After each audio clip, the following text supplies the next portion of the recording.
call to order the special meeting of the Board of Education, public hearing at 6:07 p.m. Roll call. Ms. Capabianca? Here. Mr. Hinman? Here. Mrs. Honig here. Mr. Kisco? Here. Mr. Knight? Here. Mr. Lemoyne? Not here. Mr. Nargi? Here.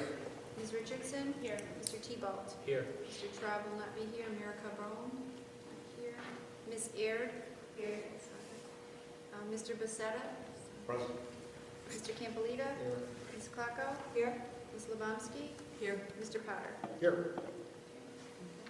At this point, I'm going to turn it over to the superintendent so she can give her overview of her proposed budget to the Board of Education.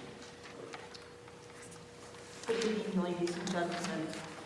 This year's school budget, school budget for 2016 and 17 was compiled by input from, again, 15, 16.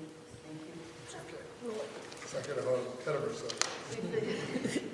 Just hoping, we'll just hop over this one. But anyways, for 2015-16 was compiled with information and needs as expressed by administrators across the district.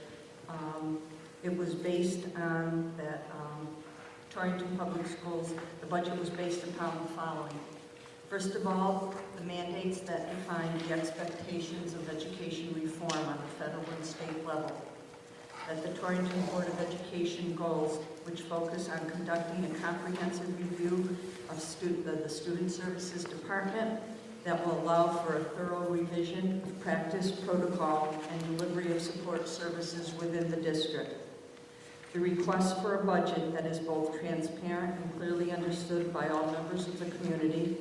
The belief that all children are entitled to a free public education that provides a quality learning environment which can guide them in the process of becoming an educated citizenry, and the belief that a quality school system is a good investment for the children of Torrington as well as for the future of the city. There were several program adjustments and additions incorporated into the 2015-16 budget, and they include the following. A health savings account for all members of the Torrington Education Association, expanded in-district special education programs on the secondary level to accommodate identified students at the elementary schools as they transition to Torrington Middle School and from Torrington Middle School to Torrington High School, and to continue to reduce the number of students requiring outplacement services. To an expanded regular education initiative, such as RTI, Response to Intervention, and support to students learning English as their second language. Designing and implementing a manufacturing STEM program of study from pre-K to grade 12, which will include internships and on-site learning experiences. Extending the acquisition of equipment and expanding the technology infrastructure in order to provide all students with access to needed devices throughout the school day. Continuing to grow the Options program for secondary level students through the collaborative partnerships with other organizations and businesses throughout Torrington, and maintaining the TAG program at the elementary level, which prepares students to think critically and creatively. And last but not least, meeting additional expenses such as tuition for magnet schools, increased contributions to the custodial retirement fund, purchases of software systems to meet compliance with implementing state mandates, and formatting requirements for reporting relevant data. That is the basis of the budget for 2015-16.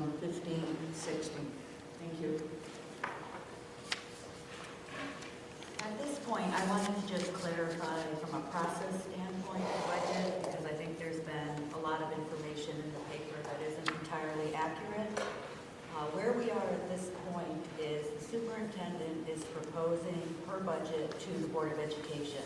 The Board of Education has not yet begun the process of vetting this budget and making what our recommendation will be to the city regarding what our budget will be for next year. I think that's critical for everyone to know that this, at this point, is not the Board of Education's budget. It is the superintendent's budget. We are encouraging anyone from the public to give us any input as we go through this process of vetting this budget and kind of looking at every item. We know the economic times in Torrington that we're likely not going to proceed with a budget of this dollar amount. So it's important that we hear from all of you and what your priorities are. So at this point, we'll open up the public participation regarding the superintendent's proposed 2015-16 budget. And we would invite any member of the community, if you haven't done so already, to sign up on the sign-up sheet. And we're looking forward to hearing what you have to say. Thank you. Two people. Oh, can you have the list?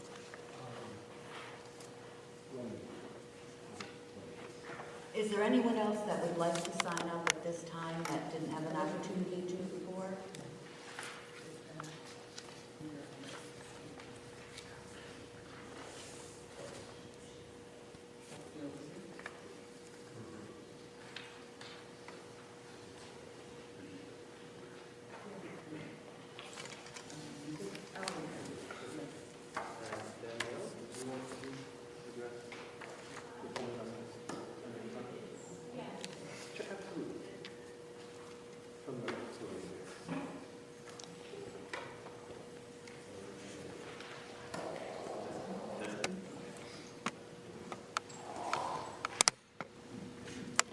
My name is Danielle Weinstein, and I am here in regards to the letter that was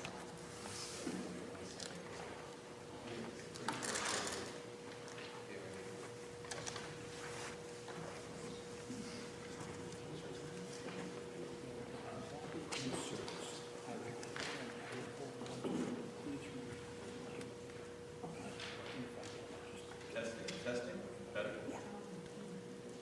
Just have to speak up a little. okay. I am here in regards to the letter that was sent to the state of Connecticut about the magnet schools and Torrington's contribution to the magnet schools. My daughter is currently a kindergarten student in magnet school in Avon, and she has been there since September. She started, and just wanted to address, we have actually had meetings at the school and been in touch with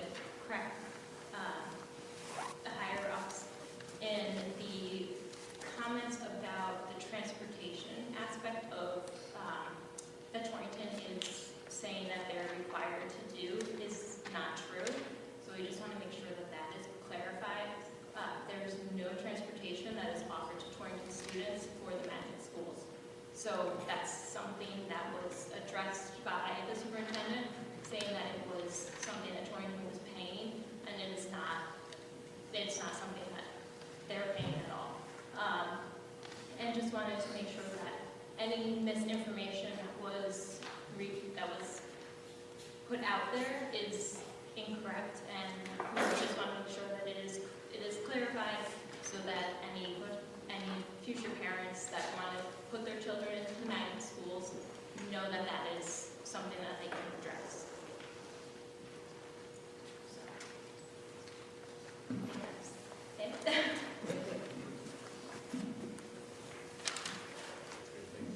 Thank you.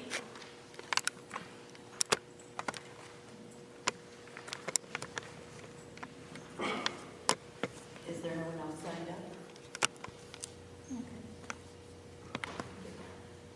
Comments for the good of the order? Andrew? Wait for the presentation. We're going to have a presentation? No presentation? Can you come back?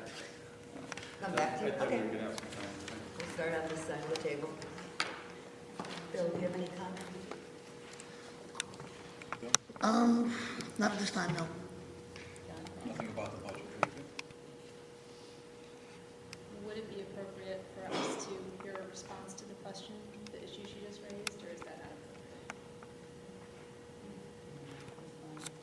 I think with everything that I'm not sure, and I want to go back and read my letter because I wrote it several, months ago, but I don't think I addressed the transportation piece. That was not part of it, but I don't want to swear to it. I listed, what I did when I wrote the letter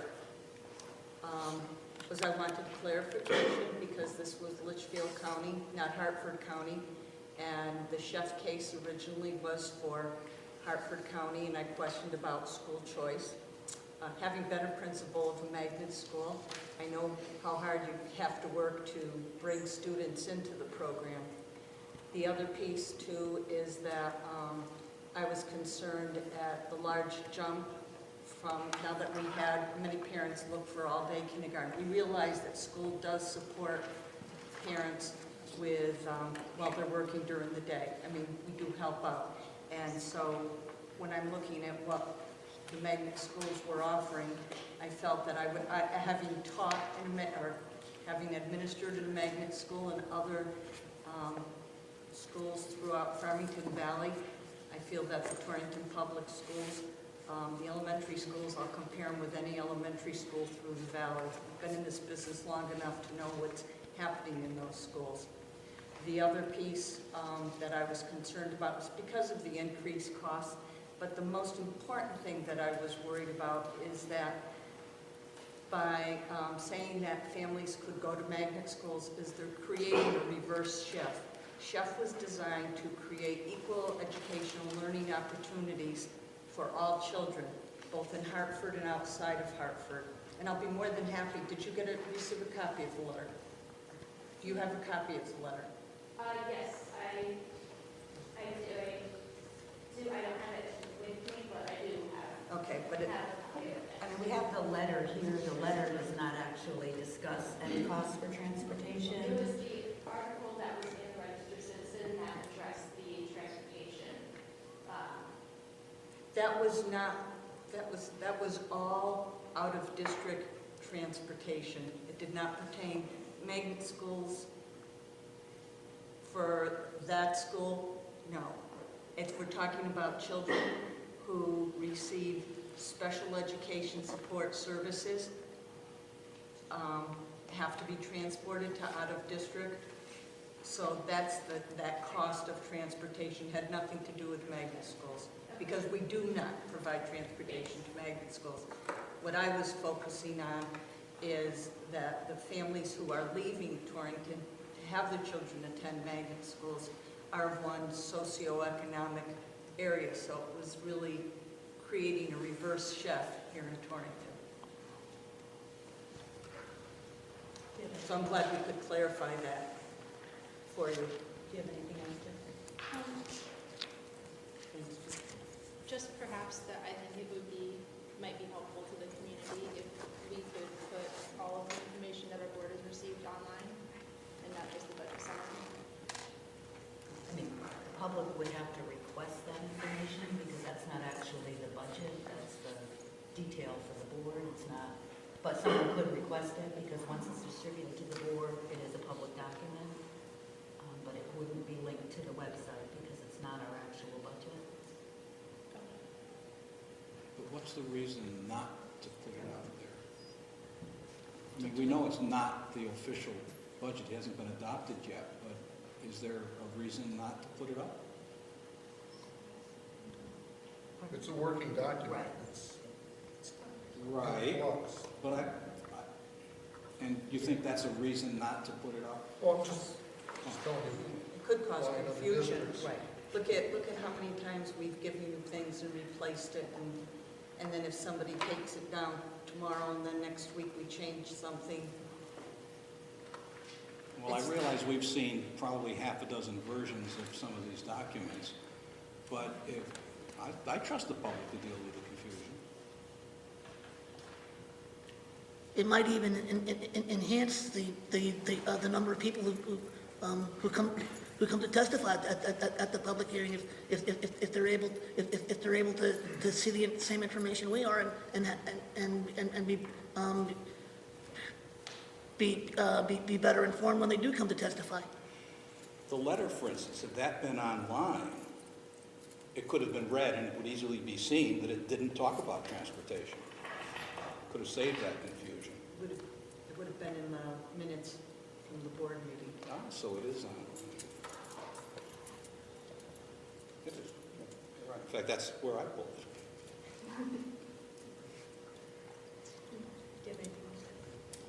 No, just, you know, looking through the summary as opposed to the more detailed information that we receive. As a member, if I was a member of the public, I don't know how I would look at that summary and understand where the cuts were being made and where the money was going.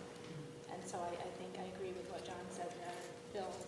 Maybe that if people had more information, they might be more willing to come to things like this and be able to offer informed feedback.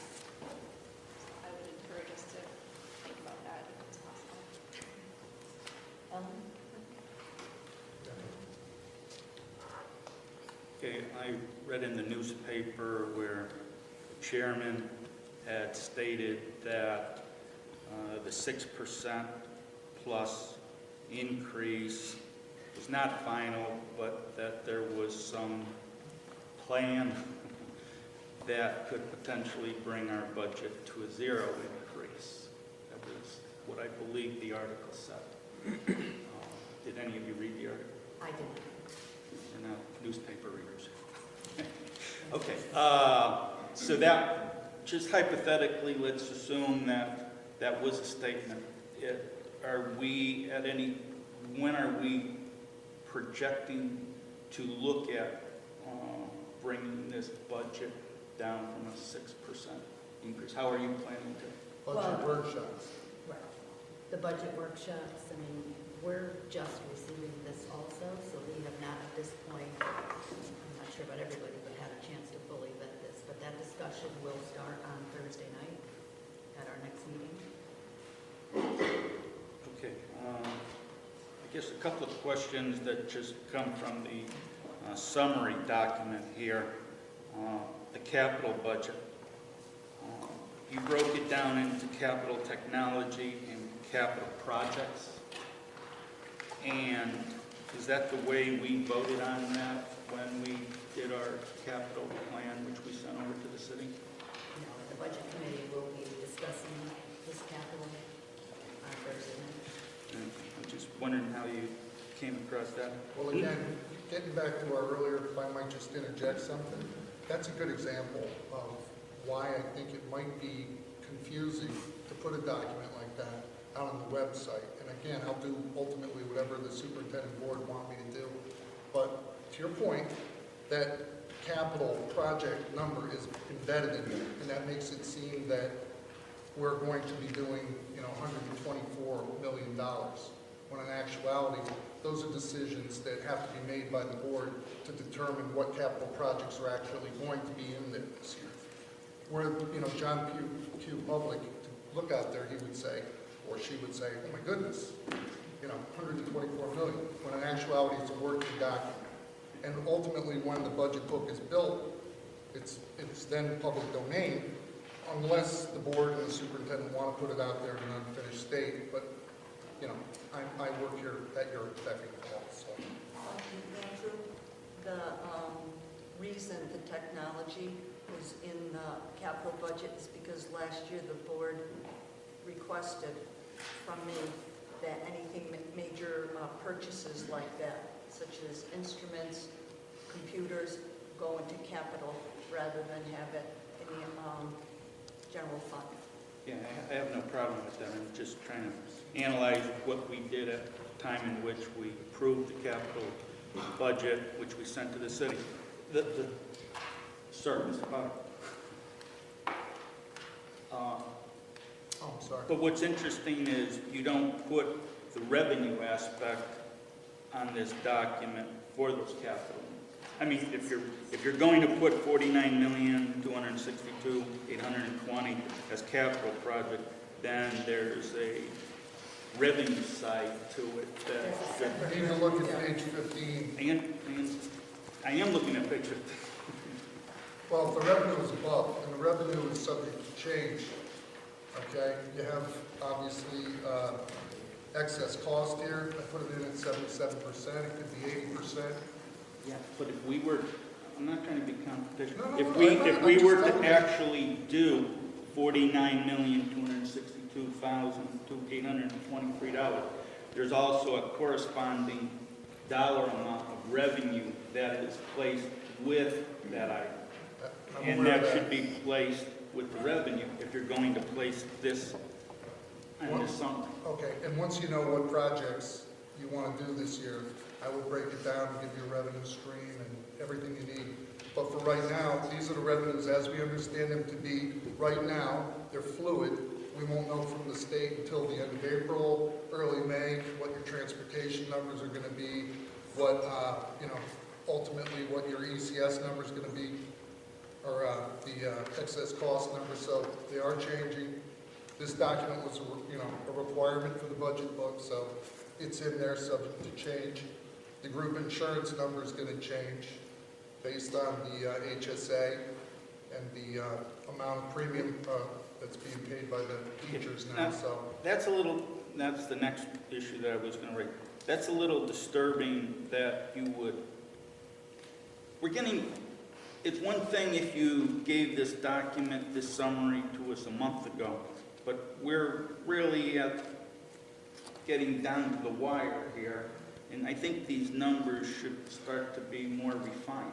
well, talk to the state and ask them to give me the final number and I'll put it in there. Well, on the group insurance, obviously it cannot be the same number as it was in 14, Right. 15. And I asked whether or not we should just carry forward the number that we had in there. And I was told to do that. So that number will change, other numbers will change. I guess, the problem you have is it's hard to have the public come out and voice either support or opposition if we can't be more transparent. I'm just saying, it's still not transparent what's going on here. And I think we're just running out of time for us. I mean, this is one of two public meetings. As far as the Andrew, public. We're not going to have them, Andrew. Any numbers that are coming from the state, we will not get if we're lucky. If we're lucky, we'll get by the end of April, beginning of May. But the group insurance isn't coming from the state. That is something that I'm working on right now with Alice, the comptroller from the city, the mayor, and the board will be involved in that. And the capital revenue is a fixed number if we do this Well, project. capital last year, we knew if we did southeast and east last year, we would have had a 72% reimbursement. This year, I don't know if it's down to 70, 68, what is it now, David? Do we have a current number? I think it's somewhere around 71. So yes, that would be a 71. But until you go into the state and say, here's the project, it's been approved by the city, and you turn it over, only at that point do you get the percent of reimbursement. So I could say to you tonight, that's going to get us a 71% reimbursement on those two projects. And by time a year from now, after we go to vote and referendum and all that good stuff, then the state will say, oops, no, it's 65%. So am I being transparent? I'd be called a liar, wouldn't I? And could I just say one thing? I don't want to sound offensive either, but the other night a comment was made that the board received the budget late this year. You actually got it, a brand new budget with a brand new methodology and format and all the accompanying documents 3 days earlier than you got your budget last year. So I'd like to straighten the record. We should look at how we've done it in years going farther back. We did it. I think this is Okay, irrelevant. yeah. and this is not. For example, I was looking at the numbers on the snow removal, where you placed $11,000 per school. What's that? What page do you want? I guess you have to go to each school wherever. Tab. Yeah, I'm not. I think the entire budget on the snow removal. I don't know where it is. It would be. I think you placed it under each school transfer. Right. You see where you have snow removal? What's the account number? What's the page number? Each one would be a different page for each school, I believe, Pick right? one school. Right. Okay, I'm trying to, H is east.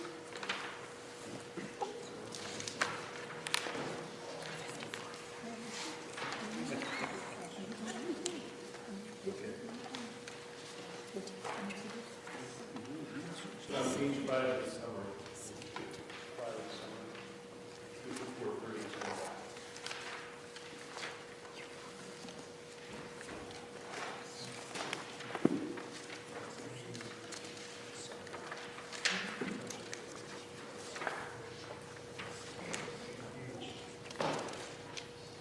okay, well, the general point that I'm making, if any of you find one of the schools that has it, is each school has $11,000 for snow removal.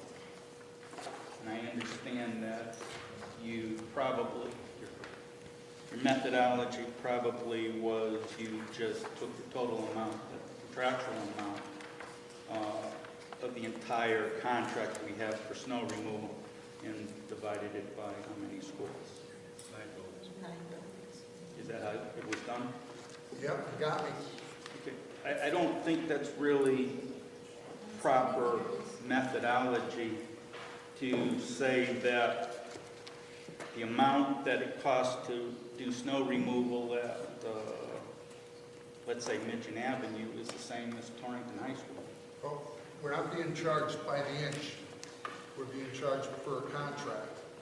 And it's easier to allocate an even number across all the locations, and we're paying the bill for the same contractor, so I don't see your point, but. The point is that, I don't see it at the site locations, Andrew. Where? do you know exactly? It's 54. Pick Torrington School, I'm on the Torrington. site, but it's your question, so you need to know where. Yeah, but I it is. think we were going to rush 54, into 30, it. 10, Right, which I Page don't 5 see of at the- the site. which I don't see at each school.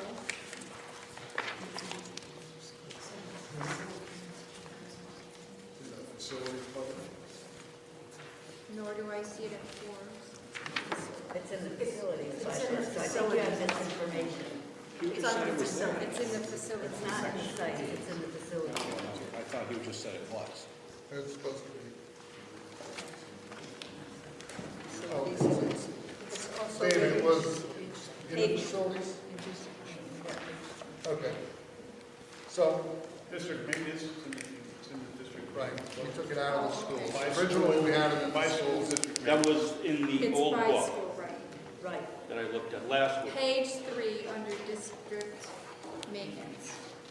It's really hard to get information that you hand out last week. Then I came to the meeting, and when I got to the meeting, it was deleted. Some of the documents were deleted that you gave us. No, they weren't deleted. No, you gave us a summary. Wednesday? You gave us a Wednesday? summary for the last board meeting, which was Monday, wasn't it? That we had a full Right. board meeting.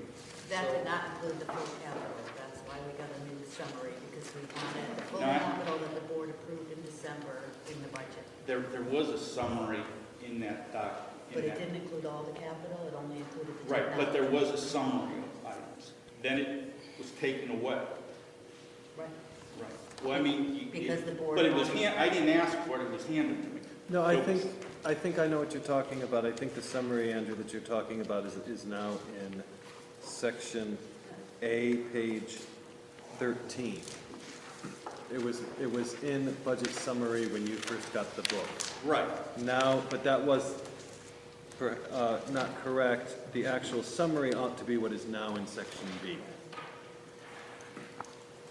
So that just, yeah, it's a Yeah, different. so I'm saying I get a document, I look at the document, I spend some time looking at the document. Then I'm going to come to a meeting, and when I get to the meeting, the document has been changed. That was last week. Now we're a week ahead. And I would think that at some point, we're going to button this down. I think we're there. We I are. think all the documents are there, and I think we're ready to go. And Okay. we have 11 meetings scheduled over the next 3 weeks to go through this process. When we find something in any of these reports that we're not in agreement with, we have an obligation to get new reports, such as the board approved a capital budget in December. Right. That capital budget needs to be in the budget until this board makes decisions to change that. I'm in agreement. That's why we changed the budget summary, because it was not inclusive of what the board approved for a capital budget. And we'll be making more changes as the board goes through this process and vets all these items. So we go to this district maintenance, page 3, and you look at snow plowing contract service. So you put $11,000 per school. If you're looking at transparency, now I'm not positive how it was formulated with the contractor that you would want to know how you were paying for these services. I would think that when the contract was done, and obviously this was done in the middle of the budget year, that you would have wanted to know what this person was actually charging or estimating he wanted per school. Andrew, it's a flat rate contract. It doesn't matter the facility or how many times during a snowstorm or anything else. Right, we've sent It's just, people out to. instead of billing it as stand- one flat number, they're simply dividing it up between the buildings. And I think if you remember, the RFP outlined how that dollar amount was arrived at. I don't, it's not the most important issue here, it's just my questioning of how we do things on a zero-based budgeting concept where every line item should be specifically reviewed and determined that this dollar amount is a true and accurate estimation of the amount of money that needs to be spent on each line item. And I'm saying that I don't believe that when you put $11,000 for each school, that's a true, what? No, I understand what you're talking about. The question that I have, the way they did it, they have to come up with the, I think it's $100,000 a year. Is that contract? Yeah. So I like to round numbers, so please go with me at 100 grand. You have to come up with a $100,000 line item. You either do that as the snow plowing is one line item, or what they've done is they said, okay, you want to see what it costs for snow plowing per building, so we'll just split it up based on the number of buildings. In this case, $11,000 per the 9 buildings listed, because I think we still have Southeast down there. Southeast was located there. So that's how they did that. What you'd be looking for is, okay, you don't want to see it broken down that way because the contract is just a flat rate, $100,000 a year. You just want to see one line item that says snow plowing, snow removal, $100,000. You don't want to see it based on the fact of what the building is. Well, I think that would be more transparent than to try and actually create just numbers that say, yeah, 11,000 for this little parking lot. Okay, so what you would like to see is you'd rather see it as just district-wide snow plowing, all facilities, flat rate, $100,000. I mean, I'm trying to get to a point which is, I understand, but I'm trying to mold Right. what you're trying to say into something that they can work with in the computer system. Think of it as an Excel sheet. You've got to try to make your cells merge. So I understand where you're going on this particular concept. I'm just trying to get to how you want to see things molded in that fashion. but I'd like to think that every number here is substantiated, factually correct, so that when we go to look at items to evaluate for the budget, and when we go through this budget year, say for example, this is going to be a budget for 15-16, we'll be able to actually say that this money that was spent, or we want to change money that's being spent, we can look at that line item and analyze it, that was actually budgeted there, and we need to keep it there, or if we remove it, why was it budgeted there in the first place?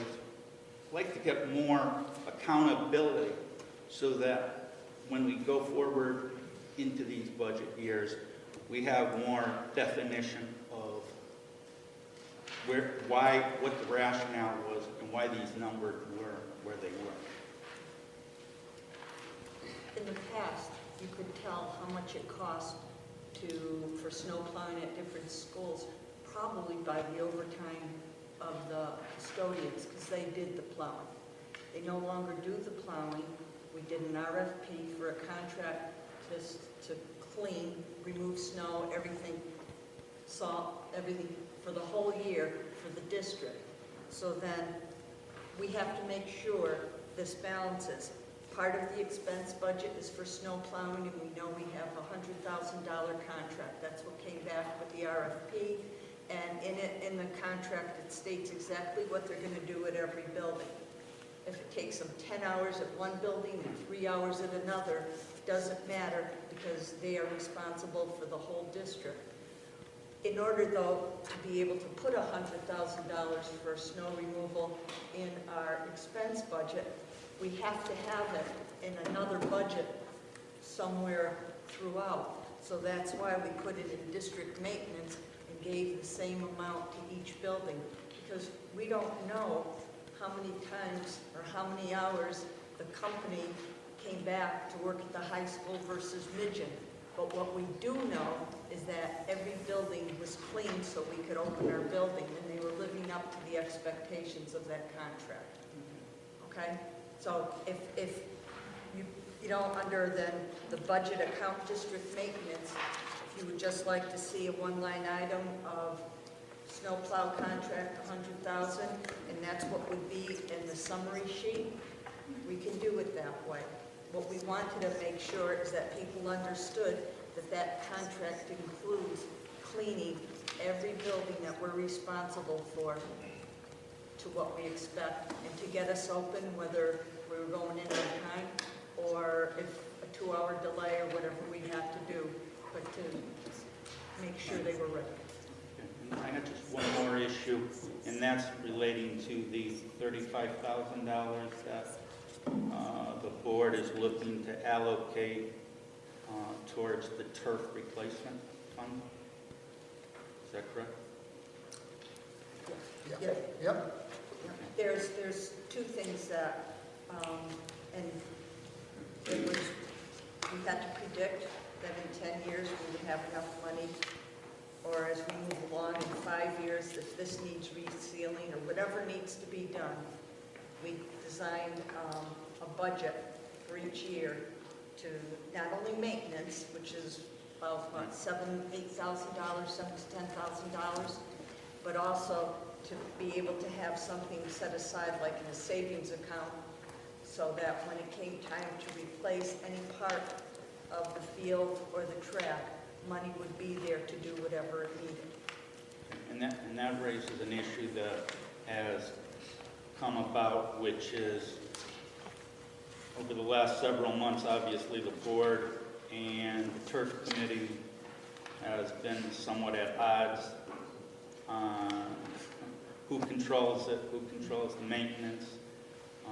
And I think the board should look at possibly creating some type of agreement or arrangement with the city, that the city would take control over the facility and take this money out of our budget and let the city maintain it. I don't know if you've had those discussions. No, I have not. We had a brief discussion at the last meeting, And we actually, and if I remember it correctly, it was more than $35,000. It was actually $85,000, and it was a directive from the city to include it in the budget for the time being, if I understood it correct, right? Okay. Yes, because we don't know who's actually going to own the field, whether it's going to be the Board of Right, no Education. decision has actually been made, so we've been asked Or to include it. Parks and Rec. We don't know who's going to own it yet. Right. And we don't have a policy, if it's turned over to us, we don't have a policy to say how we will charge fees for using it or anything like that. I think it So would it be. was discussed, it was. Yeah, I know and I'm just saying that I think as we go forward with this budget process, that maybe we should have more dialogue with the city. we've been asking since February. We're actually having a meeting next Tuesday with Park and Rec, the leadership of the turf committee, and board leadership to try to iron this out.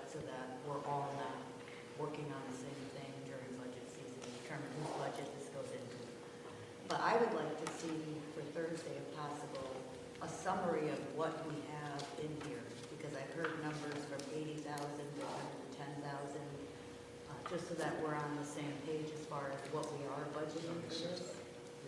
I think right now in here, we have asked the teams that would use the field for practice or for games to figure out how many hours they would need it, and there was a certain hour fee that we came up with, and there's also. Right, so maybe we can just get a Yeah. summary sheet for Thursday so that we know everywhere this is and exactly what kind of cost we're looking at. Yeah. Question? David has one already. You mentioned we are having a meeting on Tuesday. Who is we, please? Board leadership, that's who the city asked to come down. Okay, thank you. And it's the leadership of the church committee and then Parker. So the rest of the board won't have any role in this? Well, whatever is discussed at that meeting will be brought back to the board. Thank you. Couldn't we attend that meeting? No. Not what we're just told. It's gotta be, that's not what you were told, John. We received a Sounded directive. like it to me. I would imagine it's an open meeting, so. I think anybody. When and where then?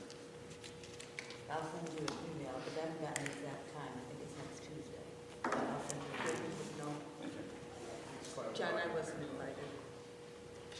Well, it wouldn't seem like board members would have to be invited to something like this, but apparently we have to be there at all. And one more thing. Just looking at the summary numbers here, on the purchase services, What page are you on? page 13, What section? What section? beginning of the book. A, B, C, what are you? A, A, A13. A13?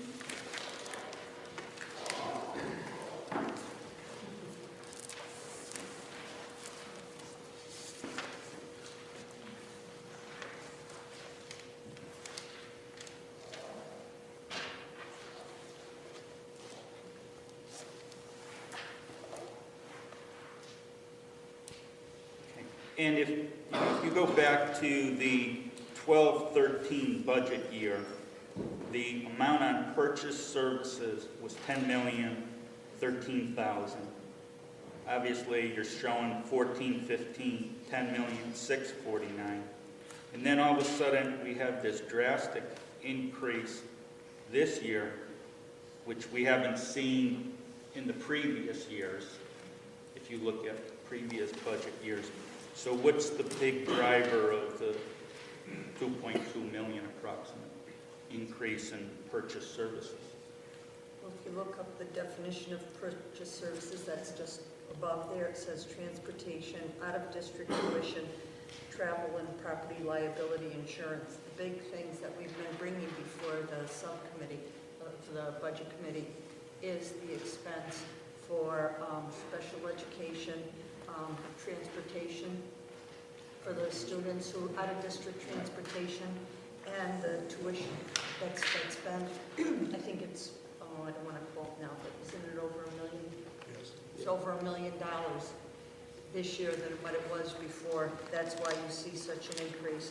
And the board's actually going to be reviewing that information at Wednesday's meeting, because budget has pushed this forward to the full board But to look at.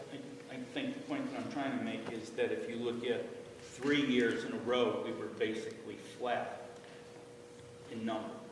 And all of a sudden, we're seeing a huge spike of 21% this year. Because you...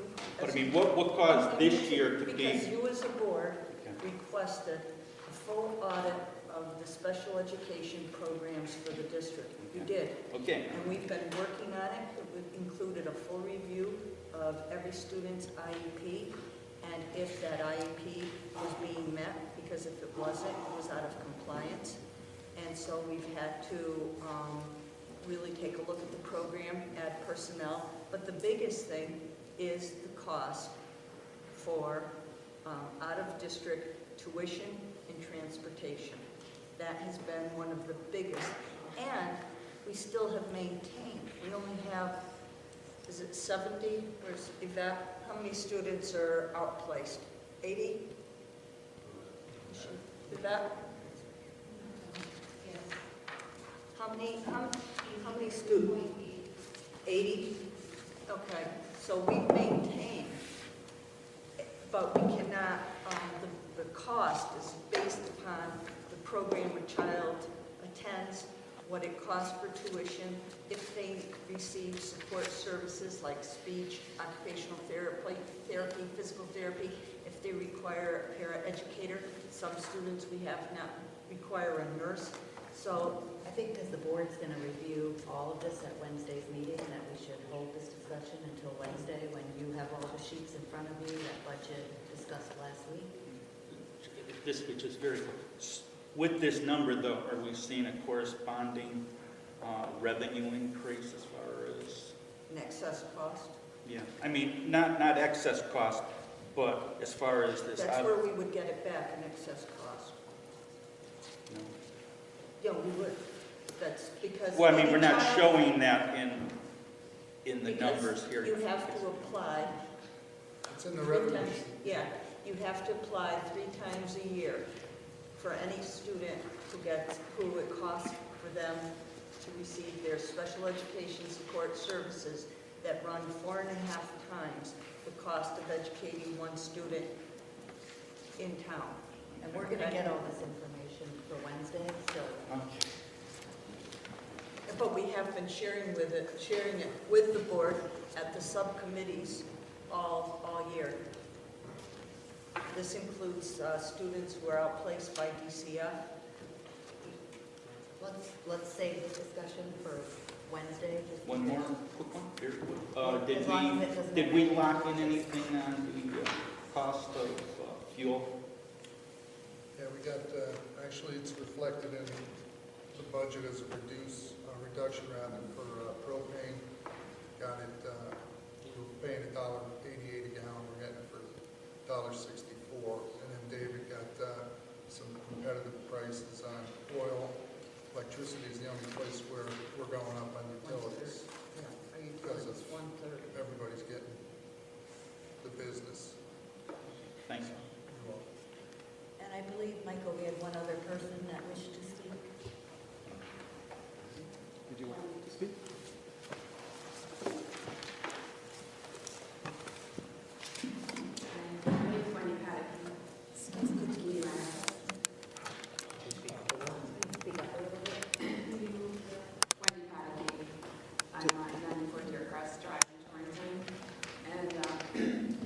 I'm here tonight to express concern over the way you are presenting this information. I've heard some of you express the same concern, except that I've heard reference of snow plowing and cost of fuel and busing.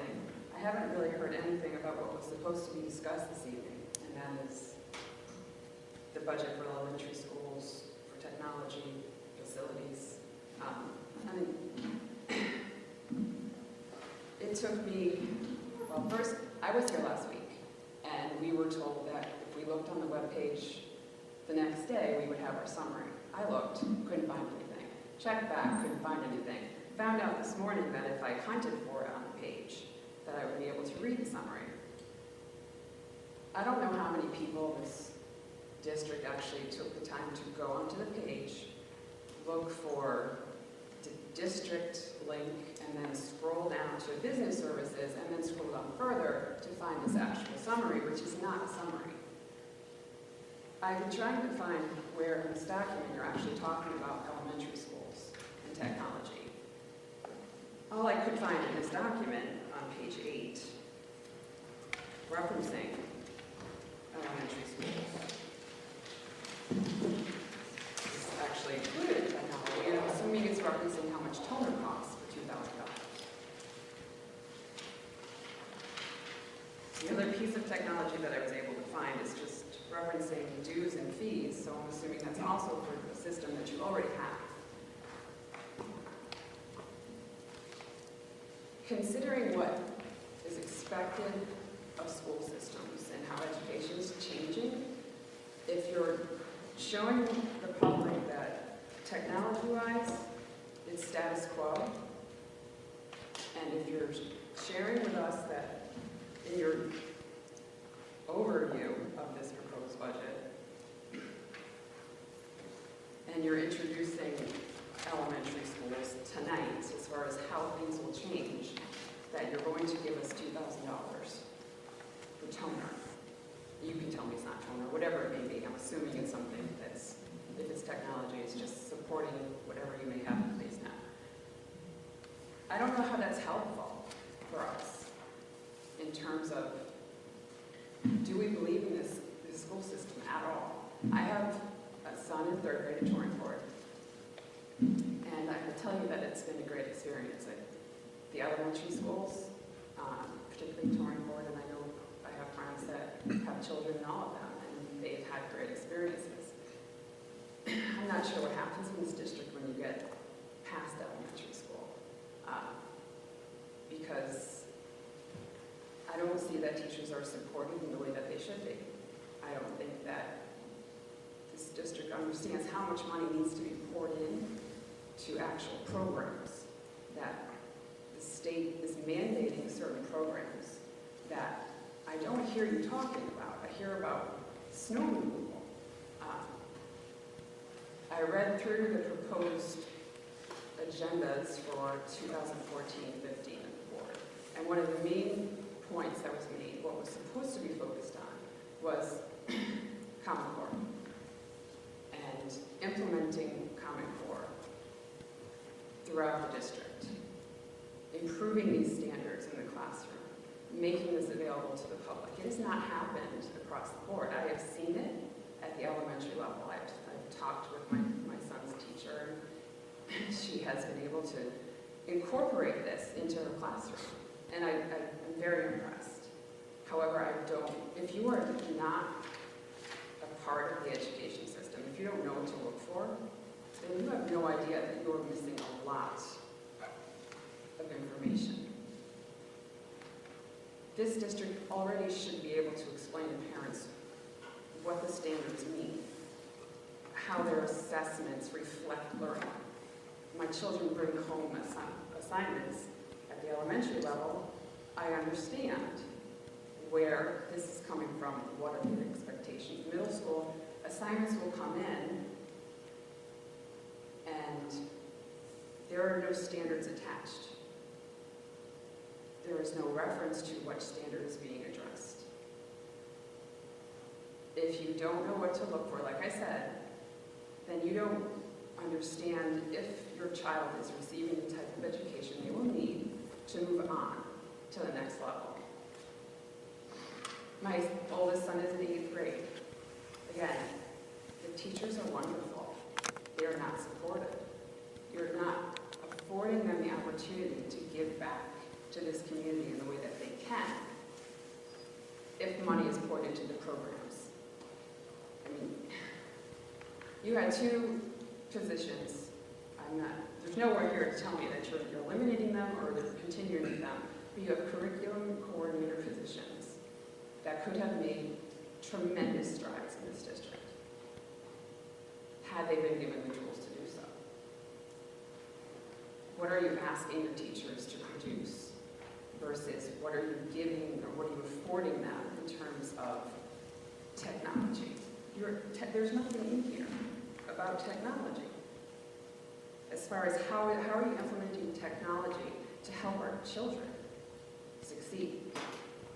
This is a world market. This is a global market. And I don't see tools being provided to allow for any kind of growth in this district, which is why my son, who has been accepted to Regional 7, will most likely go there. I've come here to have you convince me to keep him in this district.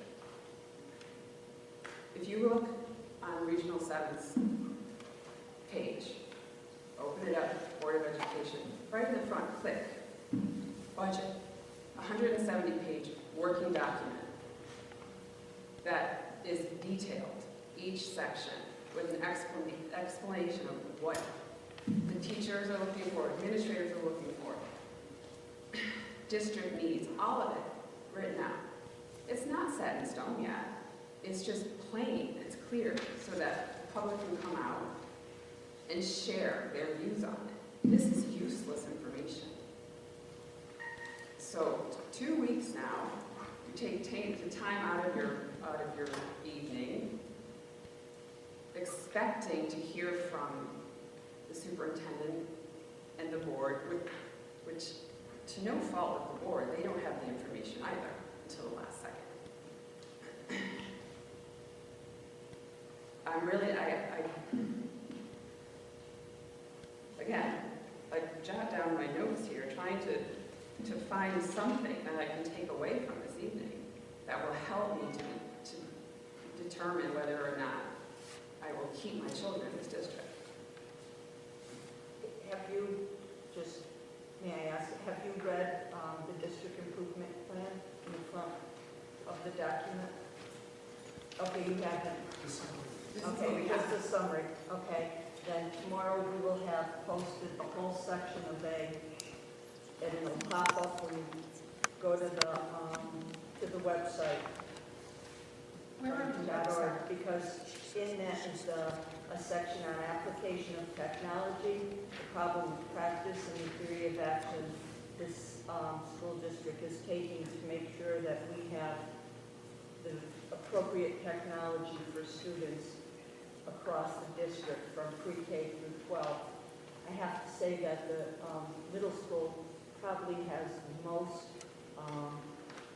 the best, not infrastructure, because the infrastructure is very good across the district, but as far as having the equipment and computers for students and a television studio and a way of communicating, so the students are responsible for the communications that go up the middle schools and with the science program that they use with technology, with Chromebooks.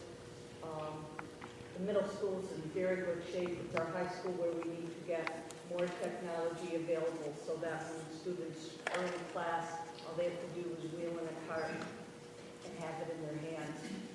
And that is in this year. You ask good questions, and I appreciate it. Because how is technology should be as easy to a student as a pen was for me back in the dark ages. Okay?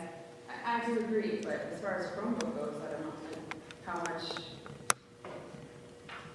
parents are aware, or even teachers are aware of how easy it is to circumvent your server and get onto Facebook and Instagram and play video games on the Chromebook. If you are not, if you're not able to... Pardon me, ma'am.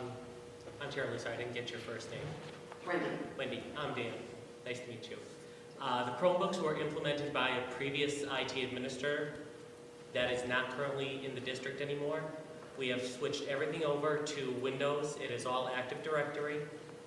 All the new systems being rolled out are all Windows-based. Oh, that's good. That's good to know. Everything's locked down. Pop-up blockers, spam filters, you name it, we have it. But the Chromebooks are still being used. Again, it's one of the pieces that the board is, I'd say, become aware of, that some of these technologies are still out there. We're trying to get them off the district as soon as possible. Over the course of the last year, we have deployed almost 500 new computer systems district-wide. We have pulled out the entire wiring structure. Previously, we had a 100 megabit connection running classroom to classroom. Under the previous system, with the new RFP that went out at our new technology company, we are up to 1,000 megabits per connection. We are now going to 10 times that amount. So we are going forward in the right directions. We recently deployed a new computer lab at the high school. 47 computers just to the B2 area of the high school. Teachers have access to it. Anybody who's in the B2 section has access to that technology. So there are pieces of this that are coming through. I would encourage you to come on Thursday night. I have the information up until August this past year, and then because I have my own business, I have to focus on that a little bit, particularly come the end of the year when clients are doing their upgrades. So that was my primary focus after that. So I know until August this year. What additional information has been brought forward from a technology standpoint, I will have to defer to administrators in the buildings right now to say, okay, this is where we've come. I can tell you there will be a thorough review of what is proposed in technology. We are one of the people that the Connecticut Education Network is using as a showcase piece, and Torrington was actually focused on for a national showpiece for our wireless. So you will not get that level of stability within a network at other schools in the area. They haven't reached basically a corporate level. We have. Or is there wireless at the high school? There is. There's wireless at every school. Right, you're saying that we're the showcase for our wireless, but where's the equipment in the classrooms to make this? We have smart boards.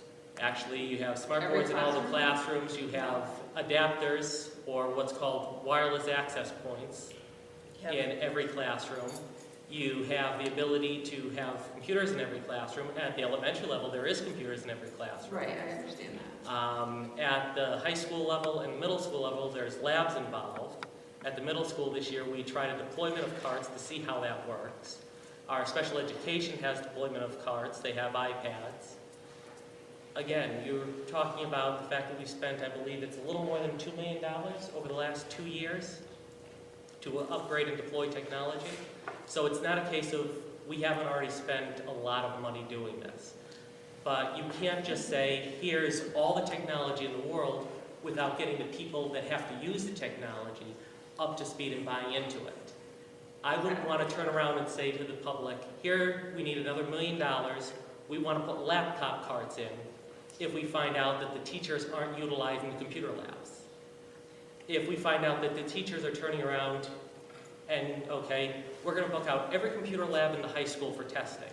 And for 3 weeks, those computer labs are booked out because we're going to do testing up at the high school. And it turns out that no, nobody used those computer labs for the entire 3 weeks. They only had one classroom here, one classroom there that used them. Something like that is an administrative process. That needs to be fixed before you start deploying more. Again, every asset has a value. You can't just say we want to throw money at it. We have to be fiscally responsible when we do decide to throw money. I'm not asking anyone to throw money anywhere. I'm asking to see what you're throwing your money at now. There's nothing, you're not sharing with the public what is proposed for elementary schools. It's not here. We don't have that quite yet. We So have then why the aren't you initial, doing this? we only have what was proposed to us this past Wednesday that we got in our budget books, saw for the first time, which is not reflective of the capital budget that the board approved in December of last year. So that will be a direct discussion this coming Thursday at the budget meeting. If you care to come to that meeting, you will actually hear more of the information. And once that comes through, then we can put something up that'll give you and everyone else in the public more of the correct information for what you need to look for in the way of coming technology. So once all of these pieces are finally put together, the public will know. Throughout the course of this, as Fiona alluded to, there's 11 meetings involved over the next 3 weeks. So when will it be finished so that you can present the whole thing to the public? The whole thing goes to the city, I believe it's April 7th? April 8th. April 8th, thank you, Bill. So that's when we will provide our recommendation to the city. The city then takes, and the Board of Finance says, okay, here's your final number. We'll give you this for capital, we'll give you this for operational. And then we have to come back at that point and make whatever cuts are necessary to get to the numbers that the city has provided us. I understand this side of it. I was in education for 15 years. I get it. It's challenging and frustrating I know, I on both understand sides of the aisle, But I also unfortunately. know that I couldn't come into a classroom with a lesson plan that I was presenting to my students with my administrator behind me and present my objective and have nothing to show for it and not get into some serious trouble for it. You have an objective. You're saying this is what you're sharing with the public. This is what you're giving us. There's nothing visible. What you have done is exactly what you're telling your teachers not to do.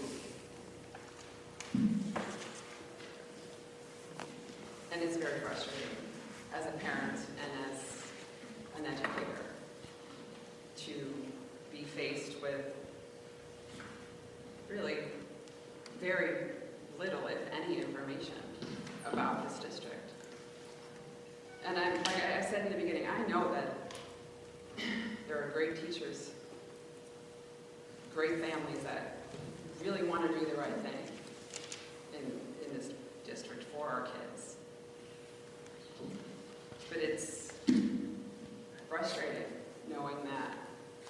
I mean, you're talking about budget, you're talking about technology. You know there's a computer lab. That's really not my main concern. My main concern is what will my child take away as a graduate from Torrington High School, going through K-12. When my oldest son is an honor student, he is now taking high school classes as an 8th grader. And so what? Because you can't compare apples to apples when you go out of district. And so my concern is when he graduates and he's in his first year of school, wherever he decides to go, will his A be Fairfield County's A? No. Then what? My concern with the district is look at what the Common Core means, because it's a great system if it's applied and teachers know how to apply it and given the resources to apply it well. There is a reason that we have Common Core. Any meeting that I've gone to, I've never heard a reference to. Not once. That's what needs to be talked about. What are you teaching our children? How are you doing it? How do I know that it's being done? Do your assessments reflect what they know? I've heard about snow removal. At a meeting, I came to hear about elementary schools. That's my concern. What are my children learning? How are they learning it? I do my job at home as far as working with them, helping them. I just wanted to know what was happening in the district, in the classroom. Not so much. I'll come on Thursday, and hopefully I'll get more information. I'll come again next Monday, and hopefully I'll hear something about the high school. Because I know that's supposed to be discussed. Hopefully I'll hear about the high school. And if you have any specific questions, feel free to email any of the board members, and you can interpret and get whatever information to you relative to. Thank you for listening. Thank you for coming. Thank you. Is there anyone else that would like to speak? Okay. And we would encourage, again, the public to contact any of the board members, attend any of the meetings. They're open as we go through this process. If there's something specific you see, please let us know about it. We'll look into it. And hope to see you at some future meetings. Wednesday night's meetings at the high school, Thursday nights is at Midget Avenue. Okay? Wednesday night is actually, the budget is not on Wednesday night's meeting, so Thursday night would be the next budget meeting. And that's it. Motion to adjourn? Say, and Wednesday night, we hope to highlight some of the things that have occurred recently across the district. So that may give you better insight as to what's going on in the district. All those in favor of adjournment? Aye.